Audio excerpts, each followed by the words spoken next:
بارگاہ رسالت میں آپ صلی اللہ علیہ وسلم میں درود پاک کا ہدیہ پیش کریں۔ اللہم صلی علی سیدنا و مولانا محمد معدن الجود والکرم وآلہ واصحابہ الکرام وابنہ الکریم وبارک وسلم صلاة دائمة سرمدا ابدا۔ فی الحال جو حالات ہیں ابھی پوری دنیا جس کی طرف آج متوجہ ہے وہ ترکی اور سیریا وغیرہ کے ملک شام کے زلزلے بہت بڑی تباہیاں لا چکے ہیں۔ وہ زلزلے جو اعداد و شمار پیش کیے جاتے ہیں گورنمنٹ کی طرف سے وہ ایک محدود انداز میں ہوتا ہے، اور نہ جانے اس ملبے کے اندر ابھی کتنی لاشیں دبی ہوں گی، کتنے لوگ زخمی ہو کر اپنی زندگیوں سے ہاتھ دھو چکے ہوں گے۔ کوئی سوچتا بھی نہیں، کسی کو معلوم بھی نہیں ہوتا کہ کب زمین پھٹ جاتی ہے اور کب بڑی بڑی عمارتیں زمین میں نیچے آ جاتی ہیں۔ یہ کیوں آتے ہیں زلزلے؟ اسی پر میں تھوڑی سی بات آپ کے سامنے رکھتا ہوں۔ وہی آیت میں نے آپ کے سامنے پڑھی 21ویں پارے کی۔ اللہ فرماتا ہے زمین میں فساد ظاہر ہو جائے گا۔ کب؟ بما کسبت ایدی الناس، لوگوں کے ہاتھوں کی کمائی کی وجہ سے۔ اور کیوں زلزلے دیتا ہے رب تعالیٰ؟ لیذیقہم بعض الذی عملوا، اللہ فرماتا تاکہ وہ جو کچھ کر چکے ان کو کچھ چکھا دوں۔ اللہ تعالیٰ فرماتا لیذیقہم، تاکہ ان کو چکھایا جائے جو کچھ بھی وہ کر رہے تھے۔ محدثین بھی اسی بات پر اتفاق کرتے ہیں۔ میرے آقا صلی اللہ تعالیٰ علیہ وسلم نے بھی ارشاد فرمایا زمین میں زلزلوں کا آنا، طوفان کا آنا، سیلاب کا آنا، یہ اللہ کے عذاب کی نشانیاں ہیں۔ اللہ تبارک و تعالیٰ کے بڑے عذابات میں سے ایک آیت تو آپ مشہور سنتے ہوں گے، اذا زلزلت الارض زلزالہا، پوری سورہ ہے زلزال۔ زلزلہ کس کو کہتے ہیں؟ جھٹکے۔ آپ کی نظر میں تو صرف ارتھ کوئک ہے، اور سائنٹیفک اعتبار سے اس کو کہا جاتا ہے زمین کی نیچے کی تہیں جو ہیں، پرت، پلیٹس، جب یہ آپس میں ہل جاتی ہیں تو زمین پھٹ جاتی ہے۔ اندر لاوا ہوتا ہے زمین کے اندر، وہ ابل رہا ہوتا ہے، اور یہ پلیٹ جو ہے ڈس بیلنس ہوتی ہیں تو زمین کے اندر دراڑ آ جاتی ہے۔ سائنٹیفک اعتبار سے ان کی تحقیقات ہیں، ہزار سائنس جو ہے ترقی کر چکا ہو، لیکن یہ بھوکمپ، ارتھ کوئک، ان سب کے آنے سے پہلے وہ کبھی خبر نہیں دے پاتے۔ ہو جانے کے بعد وہ بتاتے ہیں کہ کتنے مقدار کا زلزلہ تھا، کتنا تیز جھٹکا تھا، اس کو ناپ کر کے تو بتا دیا جاتا ہے، لیکن جو ہلاکتیں ہیں اس کو بچا نہیں پاتے، نہ ہی سونامی کو نہ ہی زلزلوں کو۔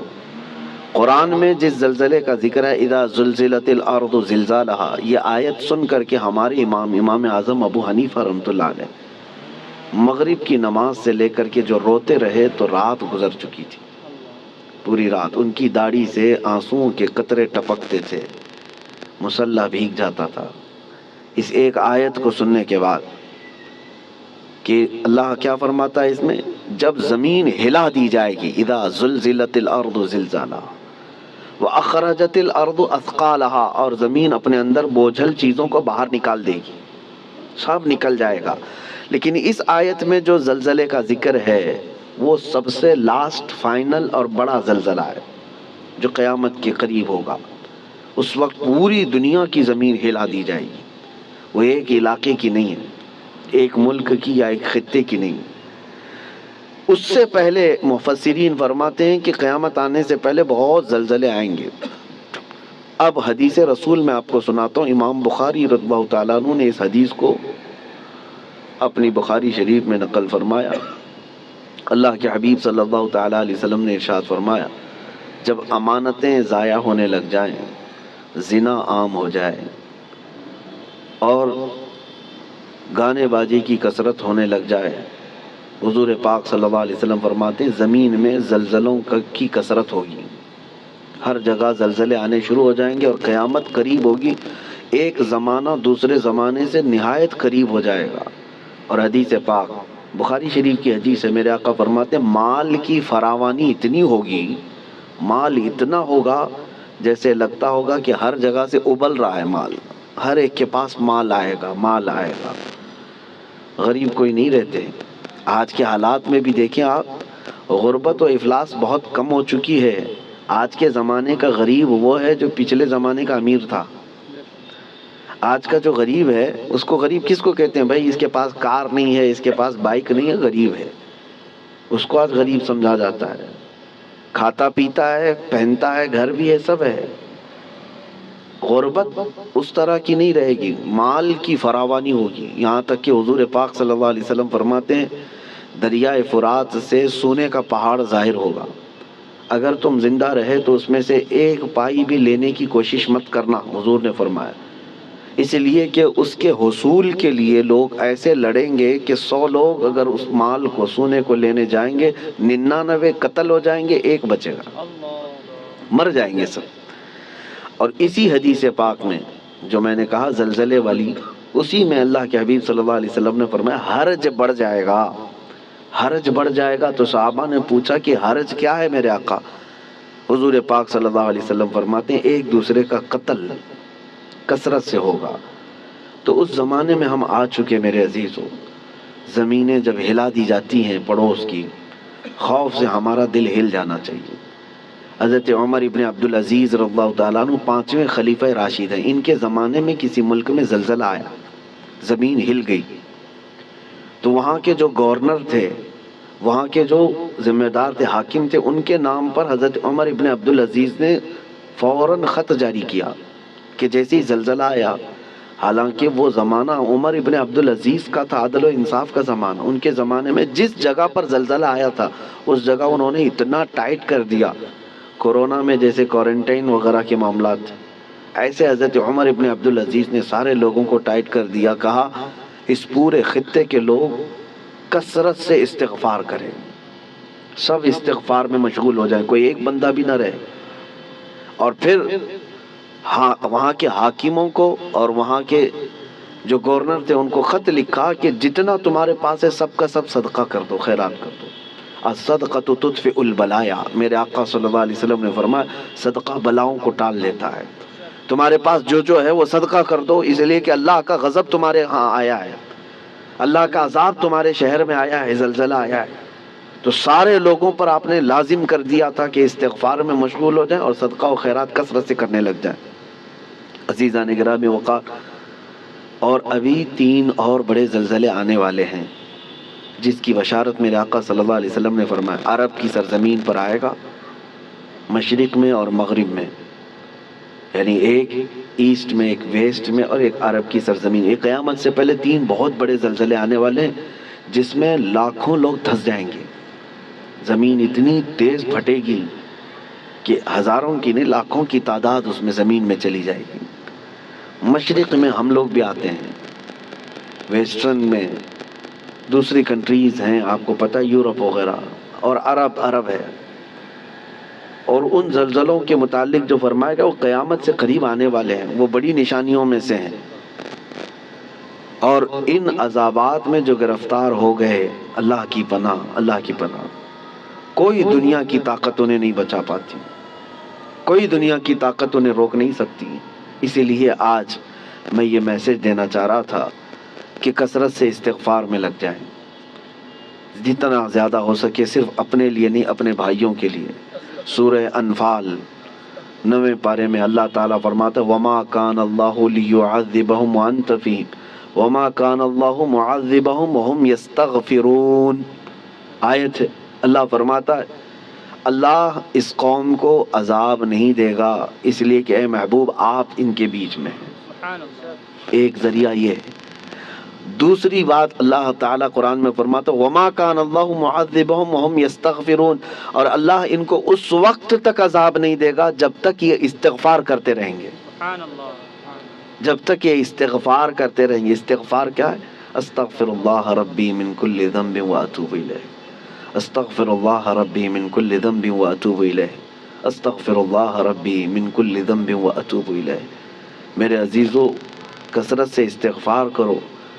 اور اسی کو میں نے بہت پہلے کورونا کی جب ابتدائی حالات تھے اس وقت میں نے ایک اپنے چھوٹے سے میسج میں بیان میں نشر کیا تھا کہ اللہ کے حبیب صلی اللہ تعالیٰ علیہ وسلم نے ارشاد فرمایا کہ یہ عذاب الہی کی نشانیاں ہیں، استغفار کرو، اور جب تک استغفار کرتے رہو گے اللہ اس عذاب میں مبتلا نہیں کرے گا۔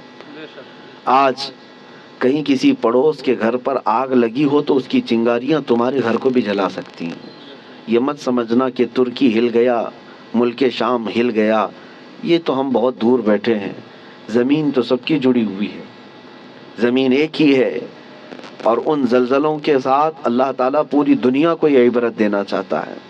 اسی لیے توبہ و استغفار کے ذریعے سے اپنے اعمال کی طرف توجہ دیں، اور وہ جو ہزاروں لوگ دھنس گئے ہیں زمینوں کے اندر، ان کے لیے مغفرت کی دعا کریں، اور جو آج قسم پرسی کے عالم میں وہاں پر ہیں، بڑی بڑی عمارتیں جو ڈھہ گئیں، بہت سارے لوگ بے گھر ہو چکے، ان کے مال مویشی سب ہلاک ہو چکے، ان کے لیے اپنے دل میں رقت پیدا کریں، وہ تمہارے بھائی ہیں، امت مصطفیٰ ہیں۔ نبی پاک صلی اللہ تعالیٰ علیہ وسلم نے یہی ارشاد فرمایا، مومن وہی ہے کہ جو دوسرے مومن کی تکلیف پر تڑپ جائے۔ مثل المؤمن کمثل جسد اذا اشتكى عضو تداعى له سائر الجسد بالسهر والحمى۔ ایک مومن کی مثال میرے آقا فرماتے ہیں سارے جسم کی طرح ہے، ایک عضو کو بھی تکلیف ہوگی تو پورے جسم میں بخار آ جائے گا۔ آج ترکی اور سیریا ملک شام کے غم میں ہم شامل ہیں، آج ہمیں ان کے لیے استغفار بھی کرنی ہے، ہمیں ان کے لیے دعائیں مغفرت بھی کرنی ہے، ان کے لیے رحم کی بھیک اللہ کی بارگاہ میں مانگنی ہے۔ میرے عزیزو، تنہائی میں اللہ تعالیٰ کی بارگاہ میں روتے گڑ گڑاتے مانگے، یقین جانو کہ آج اپنے بھائیوں کے لیے دعا کرو گے تو کل تمہیں کوئی مصیبت آئے تو ساری دنیا تمہارے لیے بھی دعا کرے گی، اور اللہ تعالیٰ دوسرے مومنین کے دلوں میں تمہارے لیے رقت پیدا کرے گا، تمہارے لیے رحم پیدا کرے گا۔ ان غریبوں کے لیے، ان قسم پرسی کے عالم میں موجود لوگوں کے لیے دعا کریں۔ میں آج کی اس محفل میں بس اتنا ہی کہنا چاہتا تھا، اور آیت کریمہ پھر ریپیٹ کرتا ہوں۔ اللہ فرماتا ہے ظہر الفساد فی البر والبحر، فساد ظاہر ہو گیا خشکیوں میں اور سمندروں میں، بما کسبت ایدی الناس، وجہ کیا ہے؟ اس لیے کہ لوگوں کے ہاتھوں کی کمائی ہے، ان کے اپنے برے اعمال ہیں، ان کے گناہ ہیں، ان کے شامت اعمال ہے۔ لیذیقہم بعض الذی عملوا، اور اللہ فرماتا ہے یہ کیوں ان کے اوپر عذابات آئے؟ تاکہ ان کو چکھایا جائے جو کچھ یہ کرتے تھے، اور ان کو چکھانے کے بعد مقصد کیا ہے؟ اللہ فرماتا ہے لعلہم یرجعون، تاکہ وہ دوبارہ لوٹ آئیں، تاکہ وہ اپنی پرانی حالتوں سے توبہ کر کے اچھی حالتوں کی طرف باز آ جائیں۔ اللہ کریم ہم سب کو کہنے سننے سے زیادہ عمل کی توفیق عطا فرمائے۔ اے رب کریم تیرے عذابات سے ہماری حفاظت فرما، ہم تیری آزمائشوں کے قابل نہیں مولا، تیرے امتحان میں اتارے جانے کے قابل نہیں۔ اے رحمان اے رحیم ہم سب کو آئے ہوئے عذابات سے محفوظ فرما دے۔ اے کریم خدا، تیرے رسول نے جو دعا کیا تھا تیرے دربار میں وہی دعا کرتا ہوں۔ اللہم انی اسألک من خیر ما سألک منہ نبیک سیدنا محمد صلی اللہ علیہ وسلم، اللہم انی اعوذ بک من شر ما استعاذک منہ نبیک سیدنا محمد صلی اللہ علیہ وسلم، اللہم ان اردت بعبادک فتنة فاقبضنا غیر مفتونین، فاقبضنا غیر مفتونین، فاقبضنا غیر مفتونین۔ اے اللہ اگر تو نے اپنے بندوں کے آزمائش کا ارادہ کر لیا ہے تو مولا ہمیں بغیر آزمائش کے اس دنیا سے اٹھا لے، ہمیں بغیر فتنوں میں مبتلا کیے تو اپنی بارگاہ میں بلا لے۔ اے اللہ ایمان کی سلامتی اور عزت کی سلامتی کے ساتھ دنیا سے ہمیں رخصتی عطا فرما۔ وصلی اللہ تعالی علی خیر خلق محمد وآلہ واصحابہ اجمعین برحمتک یا ارحم الراحمین۔